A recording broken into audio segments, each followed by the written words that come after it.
Bem-vindos a uma aventura da mente. Ela começa procurando visões e sons no universo mecânico. Existem certas atividades humanas que a mente associa a lugares particulares, porque de alguma forma é mais comum que elas aconteçam lá. Por exemplo, se eu gostasse de jogar, eu não jogaria pôquer numa sala qualquer. Eu viajaria para Monte Carlo e iria jogar a roleta num cassino. Da mesma maneira, quando eu penso em tênis, eu penso em Wimbledon. Para corridas de cavalo, pensa-se no Kentucky Derby. Para óperas, no Scala. Em física, se você quer estudar física, o lugar é Caltech. É para isso que estamos aqui. Vamos começar.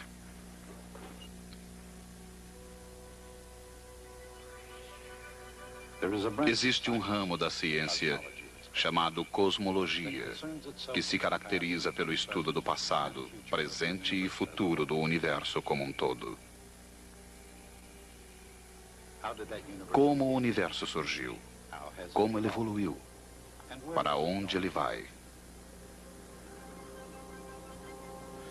Existe um outro ramo da ciência, mais especificamente da física, chamado mecânica. A mecânica se preocupa com algo não tão filosófico, mas nem por isso menos profundo.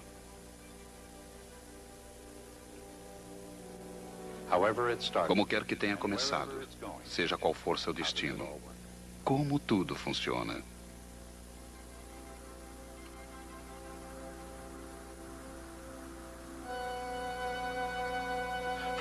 Da menor partícula ao maior agrupamento de galáxias, o que mantém tudo em funcionamento? Acelerando, brecando ou movimentando-se em frente, porque tudo se comporta dessa forma. Seja um sólido, líquido ou gasoso, ou uma outra forma desconhecida qualquer, como tudo interage. Just how does it all interact? And why? E por quê? Todas essas perguntas, desde a mais simples até as mais profundas, não são de forma nenhuma recentes. Elas existem desde que existem pessoas para formulá-las. Mesmo os mais antigos habitantes desse planeta devem ter olhado o céu e perguntado: como será que tudo isso funciona? E mesmo sem sabê-lo, eles deram os primeiros passos para descobrir e entender a mecânica do universo.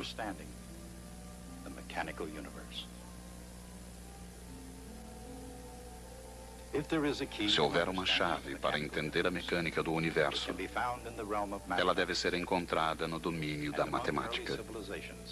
E entre as antigas civilizações não existiram maiores matemáticos que os antigos gregos. O trabalho dos matemáticos gregos ajudou incomensuravelmente no avanço da ciência. No cálculo da área do círculo, por exemplo, trabalharam tanto que acabaram finalmente obtendo o número π.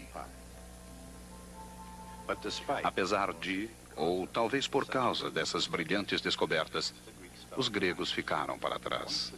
Uma vez que a sua idade áurea terminou, eles atribuíram um valor menor para as perguntas do que para as respostas. Assim como as perguntas eram poucas, o homem acabou adotando a mecânica de Aristóteles com as ideias de Platão. Em seguida, o sistema de Ptolomeu, onde os planetas giravam em torno da Terra uniformemente, foi adotado por ser tão adequado ao conhecimento vigente. E ele sobreviveu, sem contestação, até a Renascença. Os dirigentes intelectuais da civilização ocidental adotaram o padrão cíclico conforme o ideal platônico. A pergunta não é realmente por quê, a menos que seja por que mexer com a perfeição. A resposta é como. Como 1500 anos após Ptolomeu, a ideia de circunferência perfeita caiu. E o que deve parecer uma outra contradição da lógica, como que um novo mundo tomou forma no candinho da Revolução Científica. Ela começou quando um monge polonês extremamente curioso, Nicolau Copérnico, olhou para as estrelas e viu as coisas de uma forma diferente. Entre outras coisas, no sistema solar de Nicolau Copérnico, a Terra orbitava em torno do Sol, e não ao contrário. Por que Copérnico viu o mundo desse jeito? De um ponto de vista científico, como tal visão fez dele o primeiro revolucionário do mundo? Uma ponte intelectual que passou milhares de anos ondulando precariamente ao vento das mudanças. Pilares de uma comunidade acadêmica arcaica foram assediados com perguntas ameaçadoras. Ninguém foi mais dotado para preencher esse vazio intelectual do que Galileu Galilei.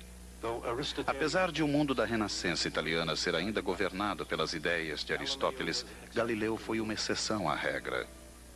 Ele era um copernicano com a coragem de suas convicções. Em outras palavras, ele teve a ideia correta na época errada.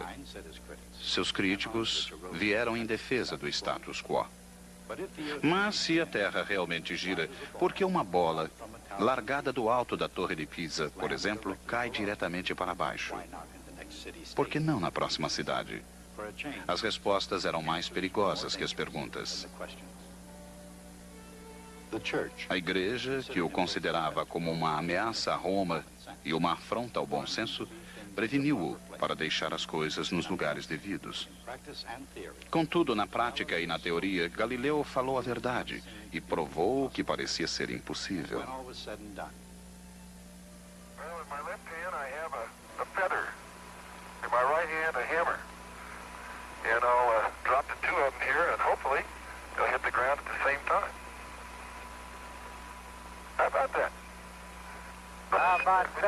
Mr. Galileo was correct in his findings. As descobertas de Galileu não eram só corretas. Elas se tornaram na história um exemplo espantoso da imaginação científica em funcionamento.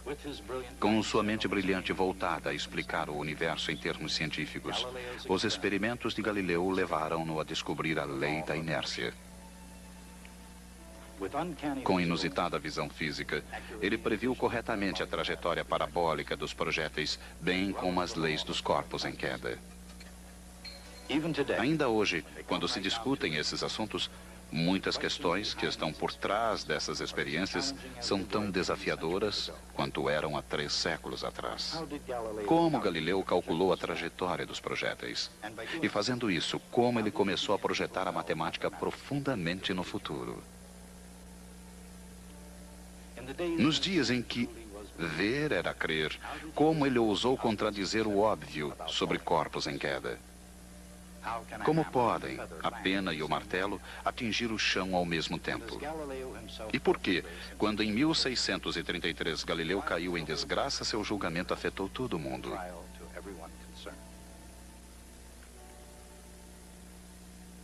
E na mesma época, diariamente, havia uma pergunta desafiando o matemático Johannes Kepler. Para um homem em quase constante luta, numa vida de doenças, de pobreza, de perseguição política e sujeito ao espírito maldoso de seus colegas, a simples existência já era algo de desafiador. Certamente, nenhum homem jamais se sacrificou tanto para captar a verdade científica. Por outro lado, nenhuma outra descoberta do homem jamais foi tão recompensadora como a das leis de Kepler. A lei das elipses. A lei das áreas iguais. E a terceira lei de Kepler, do movimento dos planetas, a lei da harmonia. Com suas leis do movimento planetário como chaves, Kepler entrou na câmara secreta do cosmo. No entanto, explicando apenas o como, ao invés de o porquê o sistema solar funciona, ele foi destinado a permanecer na soleira da mecânica do universo. Era chegado o momento de outra pessoa aparecer e dar o passo final. E nessa trajetória, que nos levou diretamente à Lua, veio Isaac Newton com suas cruciais perguntas. Por que uma maçã cai? Se a maçã cai, por que não o faz também a Lua? E se a maçã e a Lua caem pela mesma razão, por que a Lua não se choca contra a Terra como uma maçã?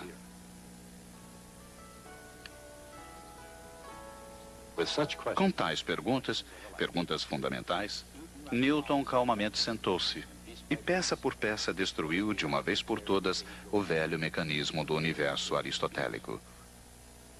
E então, com respostas que eram igualmente espantosas, ele criou algo para tomar seu lugar: o universo mecânico.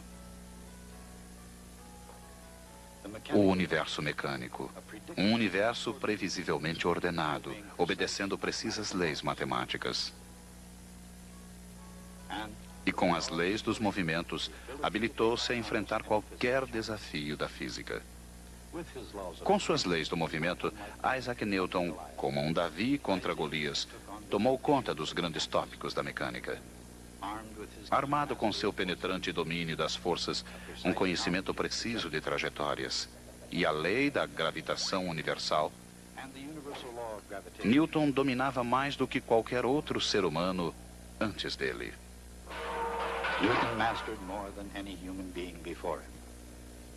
Por isso, ele mereceu atenção especial e um considerável número de seguidores. Entretanto, em ciência, as respostas pertencem ao passado. O futuro pertence às perguntas que a ciência levanta. O que significa que mesmo as leis de Newton eram apenas o início do caminho correto. Por exemplo, nos tempos modernos, um projétil pode ser guiado com precisão matemática. Como isso é feito?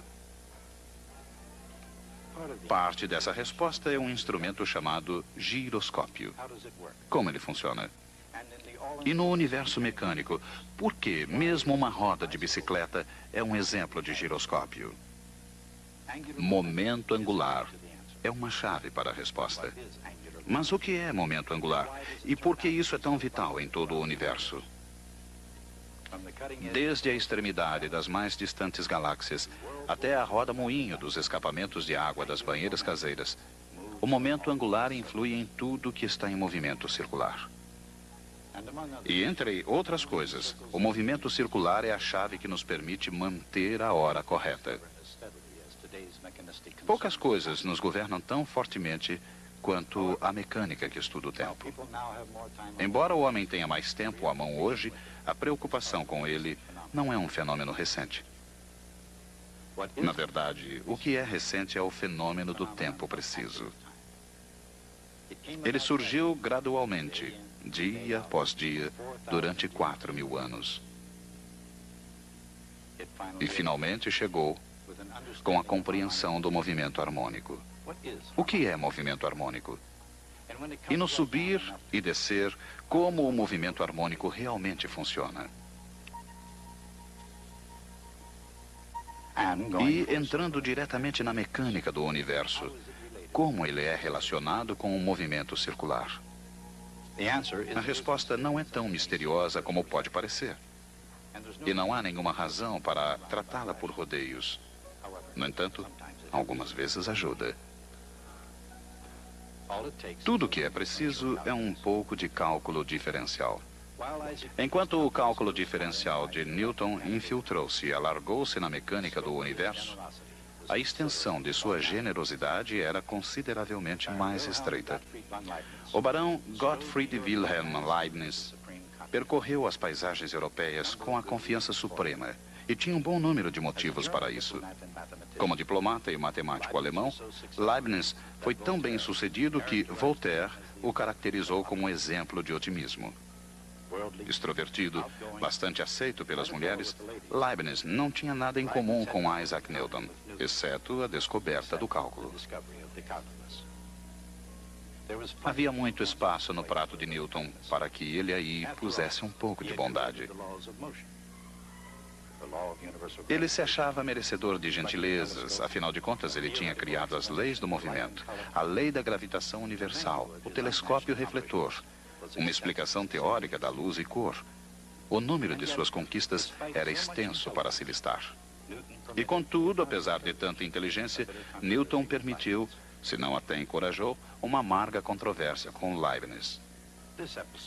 Esse episódio é apenas um dos emocionantes dramas do universo mecânico que ameaçou a reputação de um homem e a sanidade de outro. Mas ele também ilustrará um dos curiosos paradoxos escondidos no coração humano da ciência. Por exemplo, enquanto que os cientistas não são sempre racionais, o ambiente científico quase sempre o é. De fato, um laboratório de física é onde a natureza se revela na forma mais racional. Comparado a Newton, o que o cientista moderno faz? Além das definições bem-intencionadas dos livros, qual o método da ciência? No mundo real, como o método científico realmente funcionará? Algumas vezes ele começa com um pequeno recipiente de óleo, um pote de ferro, uma metodologia regular, um pouco de criatividade e, talvez, um toque de genialidade. Algumas vezes, apesar de raramente, o resultado é tão significativo quanto o valor da carga do elétron.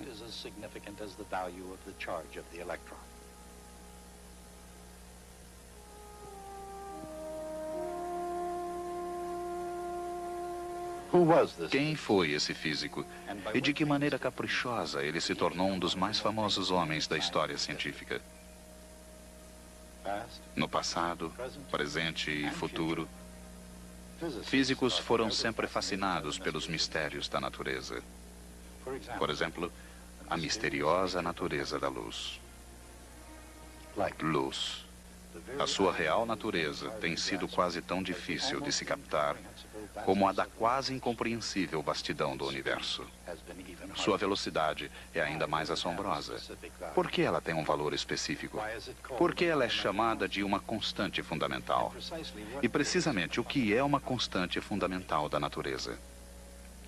Henry Cavendish soube a resposta quando mediu a constante da gravitação universal. No processo de medi-la, Cavendish não apenas pesou todo o crescente Império Britânico, mas também todo o planeta. Como ele fez isso?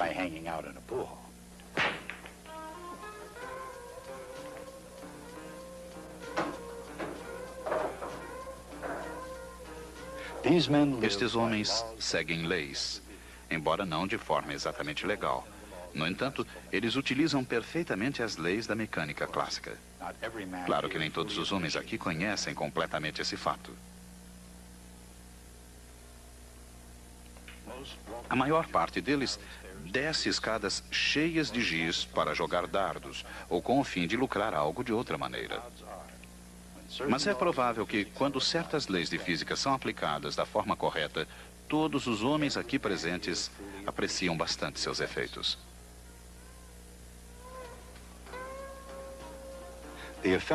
Os efeitos dependem da lei da conservação do momento. E da mesma forma, como o jogo de bilhar, ela também teve origem na França.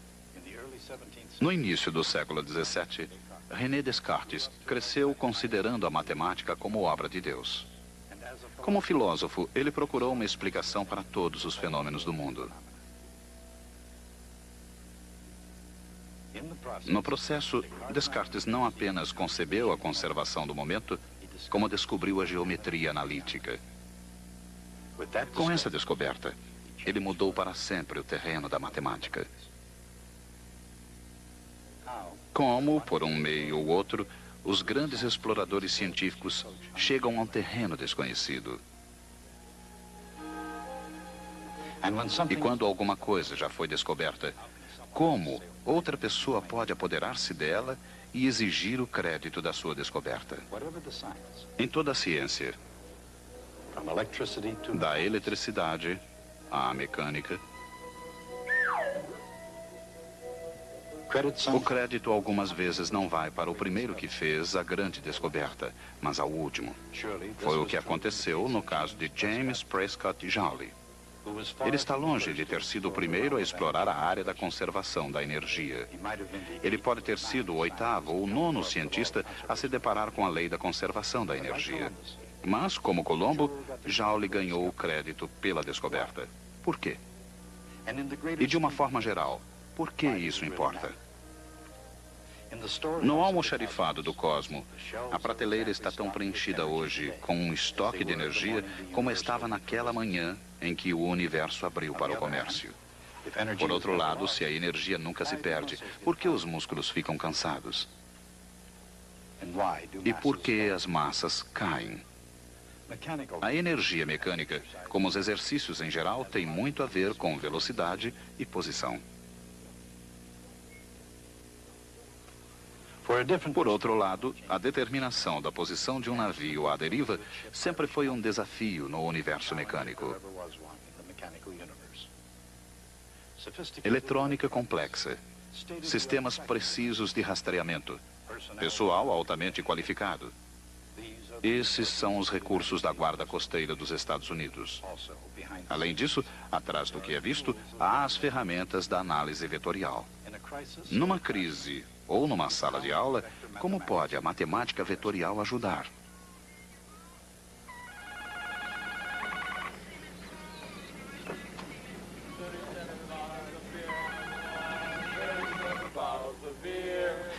No mundo sério da ciência, a matemática vetorial pode realizar milagres. Assim, a pergunta não é se pode fazer o salvamento, mas se nós realmente devemos fazê-lo. Por outro lado, isto é música ao vivo? Ou é uma gravação numa fita Memorex? De qualquer forma, um comercial clássico de Memorex ilustra claramente tanto uma reprodução excelente como o fenômeno físico da ressonância. O que é ressonância? De que maneiras ela se manifesta no universo mecânico? E por que uma mera voz humana, mesmo que seja a poderosa voz de Ella Fitzgerald, produz tão destrutivos resultados? No amplo espaço do universo mecânico, quais são outras formas de sons e de violência? Esse trio fez uma jornada que superou todos os exploradores terrestres desde os primeiros passos em direção ao desconhecido. Seus destinos foram determinados por engenheiros e cientistas, técnicos e visionários, pesquisadores e pilotos de testes, e pelos melhores planos e materiais disponíveis.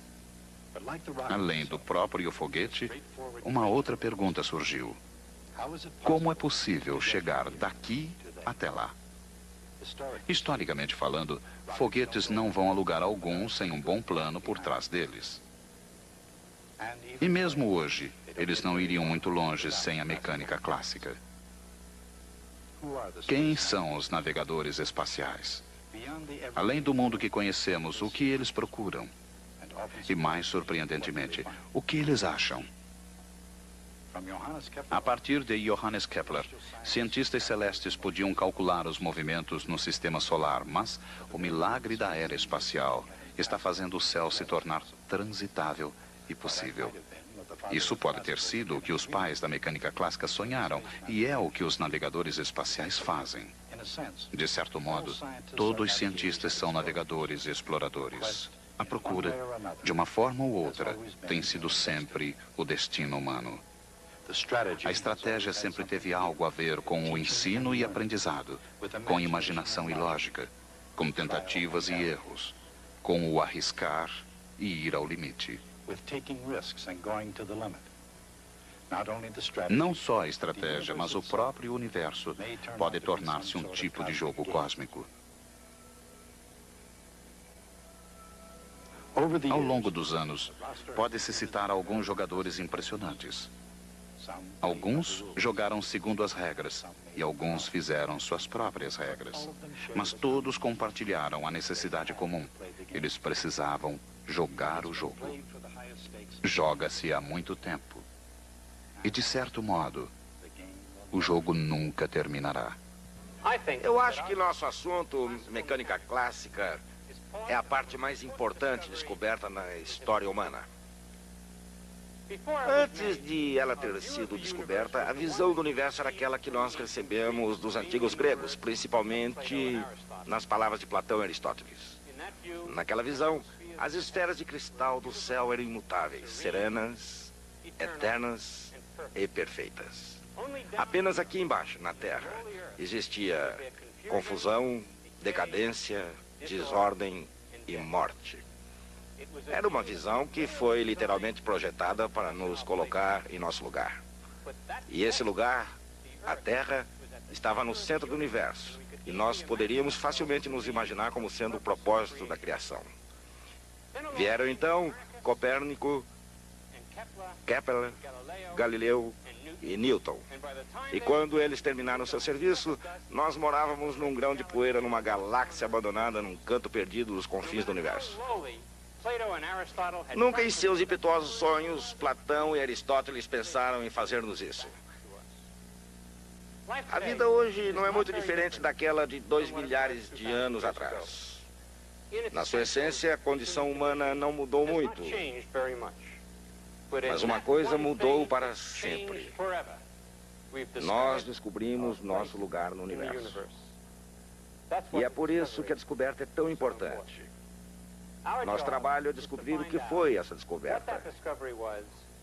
Como foi feita e por quem. E vamos começar por uma das mais importantes descobertas feitas por Galileu Galilei, quando nós nos encontrarmos aqui na próxima vez.